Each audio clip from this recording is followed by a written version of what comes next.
Hi everyone, and welcome to the Autodesk Vision Series. Today's topic is animation, and I will be your presenter. My name is Warren Trezevant, and I am the product manager for Maya Animation. So what does that mean? That means that my job is to figure out the direction that the animation workflows in Maya head. And so today what I wanted to do is just talk a little bit about what's going on at Maya and just share with you some of our thinking. But before I do that, let me just share a little bit about who I am.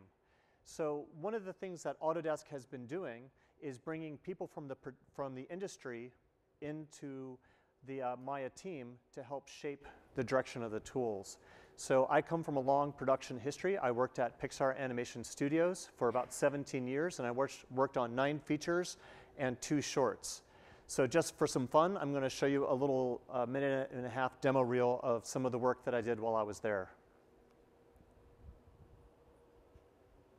Be back at the end of the season when the last leaf falls. You ants have a nice summer. Let's ride!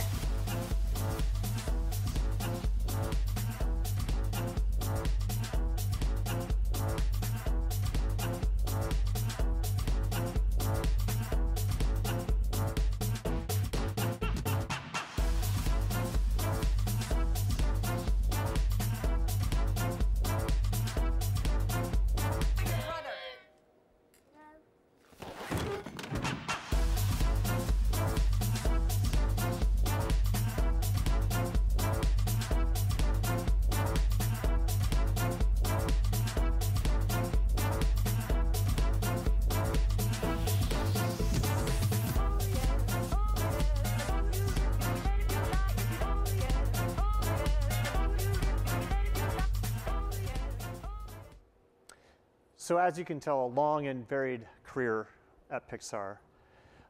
In addition to my film work, I had the opportunity to work on a bunch of other kind of animation-related projects.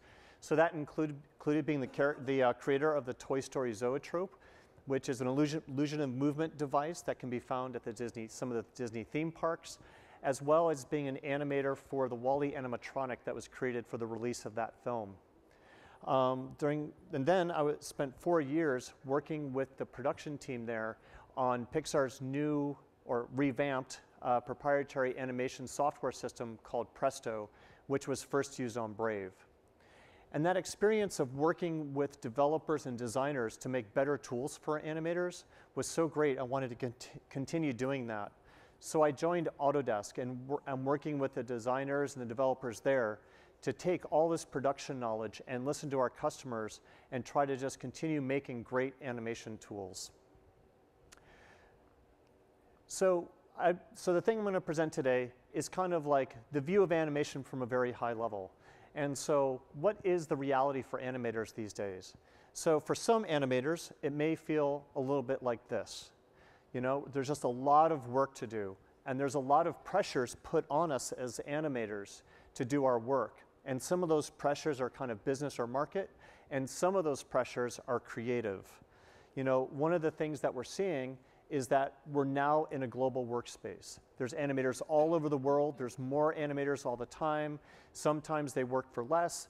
Sometimes they have more hours. It's just a lot. There's a lot of people out there now competing for jobs and for wages. You know, and companies don't like spending money. They want their productions to be as cheap as possible. They want the things to be completed in the shortest time frame. And so production schedules are shrinking. And so all of a sudden, they want to spend less money and spend less time, but have greater creative output. And that's where the creative pressures come in. Because now, instead of animating just one character, we have many more characters we have to animate, and those characters tend to be a lot more complex. So all of a sudden we have both of these forces coming at us, and where it hits is on the animator's desk. Here we are trying to be artists, and we're hearing our bosses say, okay, you have less money and less time, and we hear our director saying, okay, but we want more out of you. So what can we do? because this is a really, really hard place for an animator to be, and we don't want to be in this place. So over the years, Autodesk has worked really hard to give animators tools that they can use to put their creative visions on screen. And what I'm going to do right now is show you a little demo reel of a number of the tools that we've put into the software over the last few years. So I think we started here in about 2012, and we gave you interactive motion trails, and this was a way for animators to kind of see their motion in the screen space and interactively move it and adjust it. And I think this is a really nice way for animators to work visually in the screen.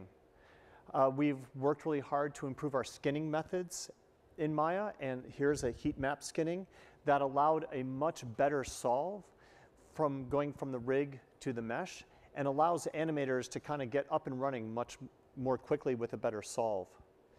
We've been working on human IK or HIK and putting in many enhancements over the last few years. We've put in the character controls, as well as taking some of the HIK and allowing it to be put on other control mechanisms, offering more versatility to animators. We've also introduced the Atom animation transfer tool, which allows you to more easily take animation from one rig and move it to the other, because we understand that reuse is really important, and being able to move things around is really a key part of an animator's workflow. We've also enhanced the tracks editor and allowed us to visualize the extent of the tracks in the viewport so that you can better align it in space and make it easier to merge these tracks and understand what you're going to get in the final animation. We've put in some graph editor enhancements, and so one of the things we've done is we've put in the ability to kind of retime different regions, allowing you to work on your data at a little bit higher level and giving you the ability to do broad stroke controls. In 2014, we gave animators a grease pencil tool, so now all of a sudden in their viewport, you can draw directly on the screen.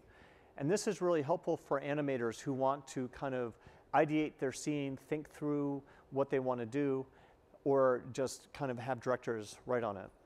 And then we introduced an even better skinning operation called geodesic voxel binding last year, which we think is our best solve yet for taking a rig and putting animation on top of it. So we're really happy with these improvements, and we feel that we've been able to support animators throughout all of these years. But we're actually in the midst of a very cool period of change. The last few years have seen a tremendous change in the environment that animators find themselves in. And that has kind of changed how animators want to deal with their tools. So one of the things we've seen is a democratization of animation. All of a sudden, a student, a child, an independent filmmaker can pretty much create their entire animation short at home. They can do it on their laptop. There's even apps out there that allow them to explore animation. So all of a sudden, you're not dependent on a large studio. You're not dependent on all these other resources. You now can take your vision and your characters and tell your story. Mobile devices have really changed our interaction and our expectation of technology. So with mobile devices, we see really elegant and simple interfaces that we now can do very complex things very simply. And we also can now touch our screen in a way that we hadn't in the past. And so now our expectation of of our interaction with technology is completely different. And we now want more from our devices. This has all led to greater sharing. And this is huge. All of a sudden, I can now take my story and share it with the world. It's very easy to kind of take your idea, take your character, take your story, and just share it with everyone and share it, the collaboration, and really build this community. We're also seeing the rise of open source, where you can take technology, share it with others, others can build upon it, and it's this global effort to work together to be creative. And we're also seeing a convergence of the animation styles. We're seeing 2D workflows starting to be done in keyframe and games. We're starting to see motion capture coming in, and we're starting to see virtual production, and all these things are just getting closer and closer together, where they're no longer separate industries or disciplines. They're more brushes that are in your tool palette, and you get to choose which one you want to do, or maybe mix them depending on which story and which kind of characters you want to tell and how you want to tell your story. So all these things are really exciting. This is amazing. So for me, I feel this is an amazing time to be an animator. There's all these great technology things, but what does this mean for the future of animation in Maya and at Autodesk? So for me, I think that where we're headed is really artist-driven tools, both in rigging and in animation. We want the artist to feel creative and not be bound by some of the technology and kind of the machine. And so for me, artist-driven tools mean that they're fast, they're simple, they're connected, and they're rooted in great rigs. So let me just tell a little bit about these things, and what I'll do is share with you a little bit of kind of near-term, mid-term, and far-term thinking of how we think these things could impact animation tools. So let's talk about fast. I mean, the first thing we want to do is get the machine out of the way. Like, I do not want a slow machine. I do not want a slow application. So because I want to create, and anytime the machine slows me down, it takes away from my ability to put my story on screen. So one of the things we're looking at right now is multi-threading Maya and allowing it to use all the cores of your machine and even the GPU, and just letting all of those cores work to get everything moving as fast as possible so that I can create. And so what we're seeing is on a film rig, a 2 to 3 times speed up on your machine. And we're very excited about this. We think it's really good that we can slowly start moving the machine out of the way and allow you to work as an artist. So let's think about this idea. Like, we went from this like single-threaded Maya to now we have a multi-threaded Maya, and it's starting to move forward, looking out even more into the future. What happens when we introduce the cloud and now you're not even bound by your machine? Like, you can actually just compute on kind of like infinite cores. And so now, all of a sudden, we can work to take the machine out of the equation and just give you the compute power that you need to work on achieving your artistic goal. So of course, speed of the machine is only one factor. The other factor is the speed of the artist. And we recognize that as artists, we recognize that artists move at the speed of thought. Like, you have your idea, you want to get your character's performance on screen, and we want to make sure that the time it takes from you to think it to it getting into the character is as short as possible. So this is something that we're also looking at. And so one of the things we're looking at is, how do we simplify the environment that the animator is working in? So one way to do that is clean up the interface and kind of the icons and how everything is laid out, and make it easier for the animator to get to the things that they want to do. Another thing that we're looking at is taking a lot of these editors that are all over in all these different workflows and starting to bring them together. We were talking about the convergence of animation styles. How can we take all these editing features and bring them into a single environment that allows you to animate in a single context, making it so you don't have to move throughout the tool, you can stay in one place and just stay creative. One of the applications in our consumer group is called 123D Creature. And in this application, you can actually just grab it with your finger and kind of create different characters and pose them. So now all of a sudden, we're moving beyond the mouse and the single kind of input point. And so what does that mean when all of a sudden you have your hands and you have touch, and you can manipulate the character with 2 hands and in more of a free-form style with a much cleaner interface? So again, we feel that there's an opportunity to simplify what is presented to the animator and allow the animator to move at the speed of thought. Since we're in a world of sharing, one of the things that we're seeing is that connected artists and who collaborate are actually much more creative. So what can we do to help facilitate this connectedness and this creativity sharing? One of the things we are looking at is getting a native library in the application where animators can more easily store and share all their animation data, either with their team, with themselves, with teams around the world, with other friends, because it's the sharing of work and animation data that allows us to kind of quickly assemble our ideas and get to our end goal much faster. As you may know, Autodesk recently acquired Shotgun, which is an asset management tool.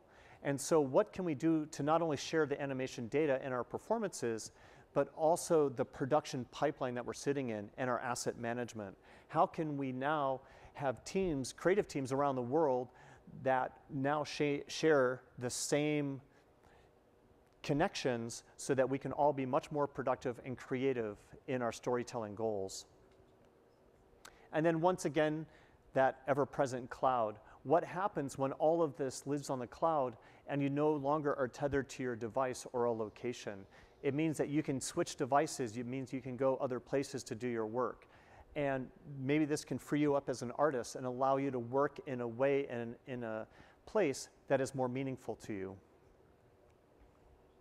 And of course, animation is nothing without great rigs. And what can we do to give greater creative freedom to the artists who create these rigs, who then give them to the animators to create performances that we use to create great stories? And so some of the things that we're thinking of are things that are already present in the industry and are probably found in a lot of studios, but aren't native in Maya. And so these are things we want to bring in. And some of them are sculpting workflows that allow for things like post-space deformers that allow us to now create the shapes that express our character much better. We're also looking at higher level rigging, so modular rigging, where you can kind of pre-create all the parts that you want for your rig and then assemble them very easily. So now you can create dozens or even hundreds of rigs very quickly and predictably so that you can move more effectively as an artist. And then of course, Maya right now doesn't really ship any standardized animation controls. And so a rigger will kind of at the last minute throw something in and the animator is stuck with this. What can we do to help create a way that the animator can interact with the rig in a more meaningful and creative way, allowing the performance to shine through and the characters to come alive on the screen? So these are some of the things that we think of when we are thinking about creating artist-driven rigging and animation tools for the animation community. Again, it's being fast and getting the machine out of the way in order for you to be more creative. It's simplifying the environment and making sure that what you're presented is what you need to be creative and make it simple for you to do your work. We know that working in isolation is not always fun and that sometimes you're more creative when you collaborate. So what can we do to improve those collaboration channels and make sure that you're working with other artists in a way that really help your creative spirit? And lastly, how do we get the rigging process to be more creative and more fluid so that these great rigs can help with great animation so you can tell great stories? So we feel that by having the tools be artist-driven, we are now giving you the power to tell the stories you want and the ability to animate the characters you want to tell these stories.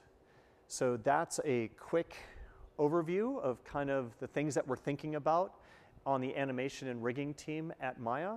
And I don't know how long that took, but I do know that I have about 10 or 15 minutes to stay up here and answer any questions that you guys might have related to this, because I'd love to hear your thoughts, because once again, our goal is to give you the best animation tools possible, and the only way we know what to do is by listening to you, so I really look forward to hearing your thoughts. So thank you for attending today. There's a microphone up here, so if anyone wants to come up and ask questions, you can either come to the microphone, or if you're in the back, you can use your vocal cords.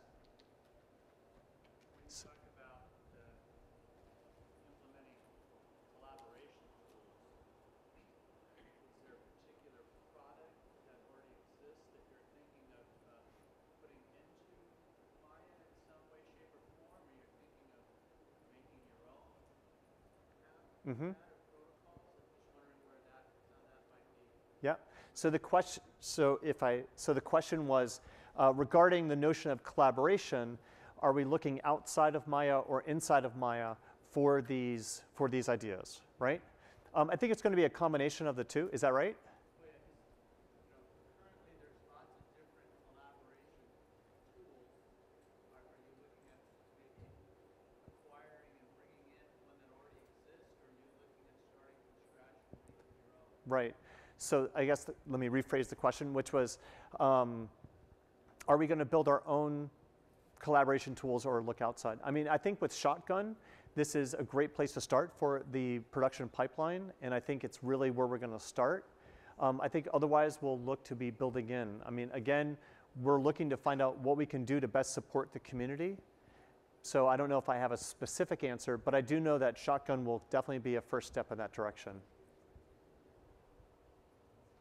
Yeah?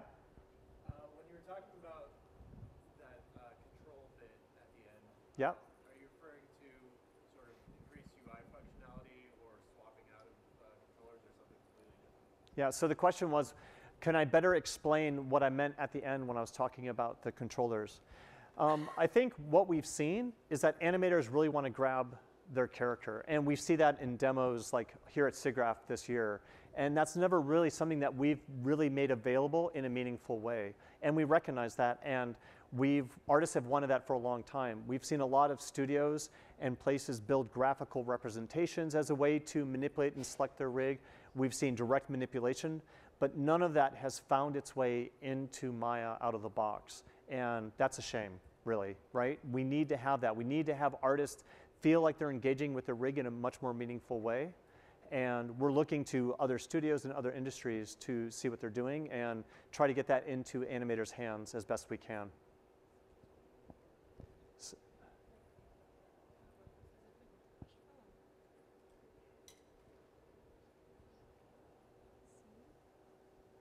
Oh, so Paulo is here. He's in São Paulo, Brazil.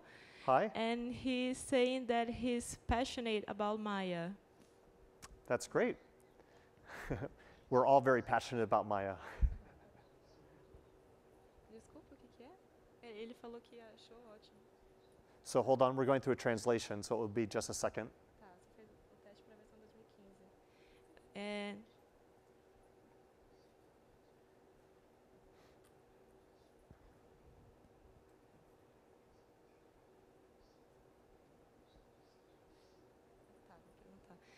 And so he's saying that he used the trial for the 2015 version, but he thought it was a little difficult to manipulate, and he's asking if Autodesk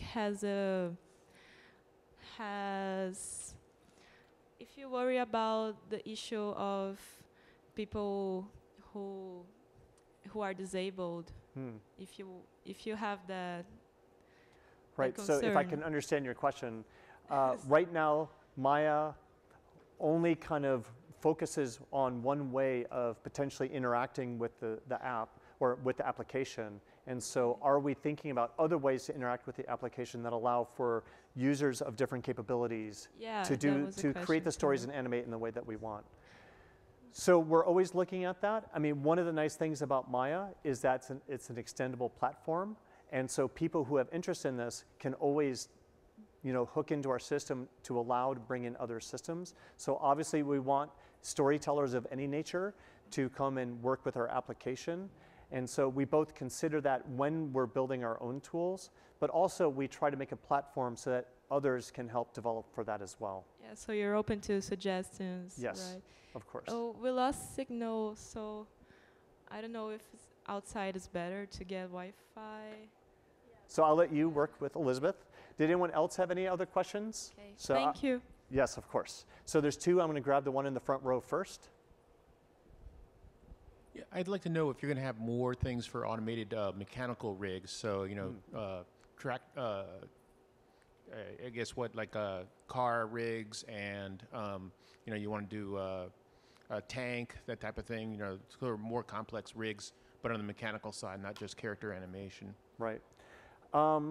Good question.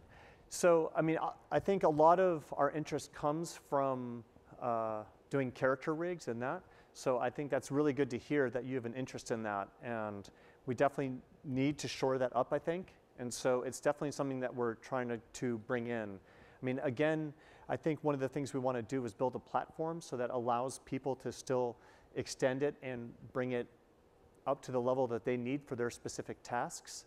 But it's good to hear that that's something that would help you. Nice. Was there another question back there?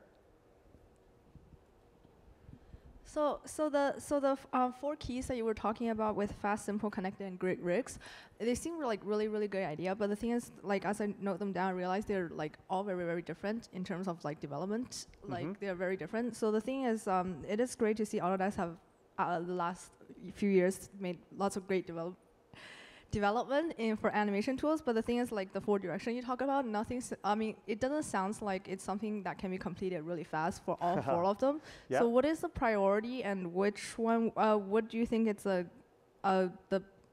best time span for the next release for these to be implemented? Yep. Well, what I can share with you is what I've heard from most of our customers, and that is make Maya fast, right? I mean, I think the more we can get the machine out of the way, that's the easiest thing we can do to help our artists work faster. So I'm not really in a place on the stage to kind of talk about priorities and things, but I do feel that that is a comment that we've heard a lot. So I think I can speak pretty confidently in saying that that is something that is really high in our awareness. And you know, as you look at other animation systems here at SIGGRAPH, you know, it's also something that's very important to them. And so it's clear that artists need fast machines, right? And they need a fast application to do their work. And so that is definitely something that's higher on our list for trying to deliver to our customers, because we recognize the value of that. So we have a question right here, and then one right here, and then I see another one. Okay, so 1, 2, 3. Right, two back, no, back there. I was wondering if you could elaborate more on the animator toolkit, and whether does it go beyond just like saving poses? Can you save animations, or maybe even like play blasts, and how accessible would it be out of the box? So this is kind of the notion of the library and kind of sharing it. So I think there's kind of 2 notions in there.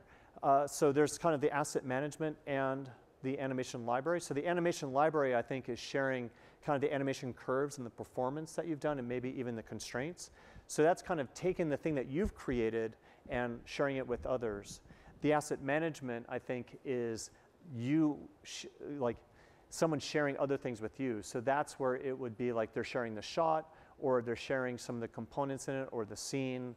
And it's a way for you to build a context for you to create your animation in. And so again, I think really the question is how can we give you, the artist, an environment so that you can do work and share it, and others can create work and share it with you in the scope of a production. So number 2, right here.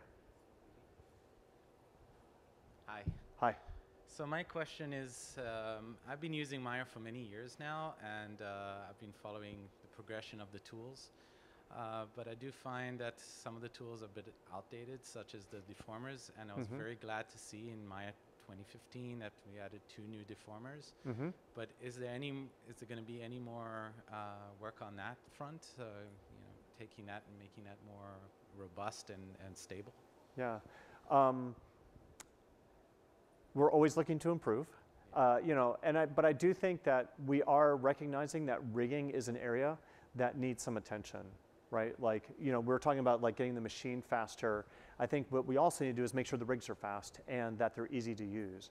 And so we are looking at that, and one of the things that we're also going to be putting in, and I believe it's coming out in the extension, is a profiler. And what this profiler will be able to do is allow you to look at your rig and tell you what is fast or slow about the rig. So then all of a sudden, you can start rigging in a more knowledgeable way that takes advantage of the deformers and the application, so that now you can produce something that moves even faster. And so I think this might even change the dynamics of how you rig, or what things, because you'll start learning yourself what works better, what doesn't. And so we're trying to get some of these things in there and improve deformers. So we recognize that rigging is definitely an area that needs attention. And we think that with the profiler and some improvements to the rigging, at least we're giving some power to the user to help them to educate themselves as to how they can use Maya more effectively, but then continue to refine the rigging process and make it better, like across the board, out of the box. All right, thank you. Yeah. So there's another question? I might just stand up Yeah. and talk at you. It's a bit of a left field question. I'm a newbie to animation. And Congratulations and welcome. yeah, my background's in engineering, so I'm more familiar with Autodesk from inventor kind of CAD mechanical simulation background. Mm-hmm. I'm wondering how those bits speak to what you're trying to do now with Maya and how all the parts of Autodesk work together. Yeah. So the question for those of you who didn't hear it was, somebody has entered kind of the animation community from more of an engineering community that was taking advantage of other aspects of Autodesk more in the engineering side. And how does that relate to kind of what we're doing with Maya and the media entertainment side? Is that fair? Well, one of the nice things is we actually think we influence each other really well. I think in some ways, one of the things that we do really well is we produce rendered images and we can create things that a lot of the engineering applications can benefit from. So definitely we see ourselves providing a service in that way to that side of the company, in that we can help like innovate and create wonderful images that then they can use as well. Some of the aspects that the other side of the company helps us is a lot of the things that we see a lot of motion capture coming in. We see a lot of set capture. We see LiDAR. We see a lot of this need to kind of digitize the environment around us. And there's a lot of great work on that side of Autodesk that is very interesting to us and that we feel can help us be more creative as storytellers. So there is a really nice synergy, and we see areas where we feel we can help them, and we see areas where we feel they can help us. And so we do talk and try to help kind of share the knowledge and help artists on that side benefit from the work that we're doing, just as the work that they're doing will help the artists on our side.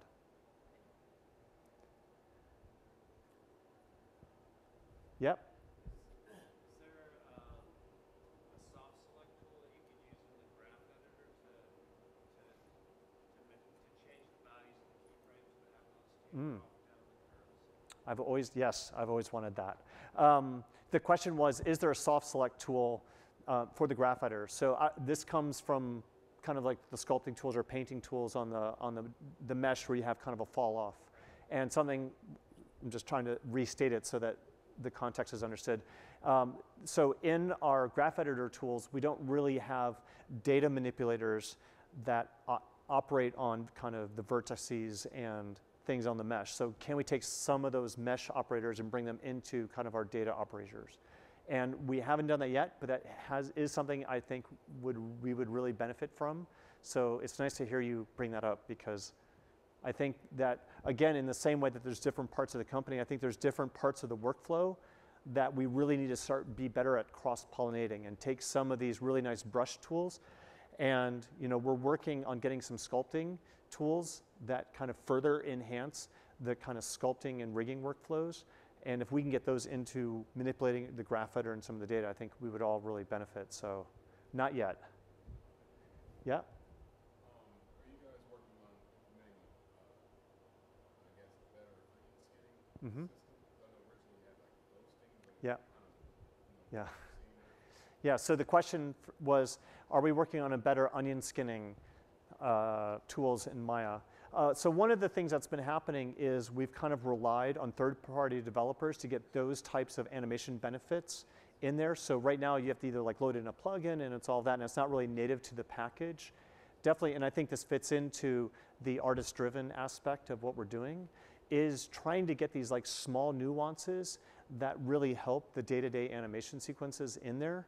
So we're definitely interested in getting a lot of those types of things in, because it's very valuable to do ghosting and be able to see that over time.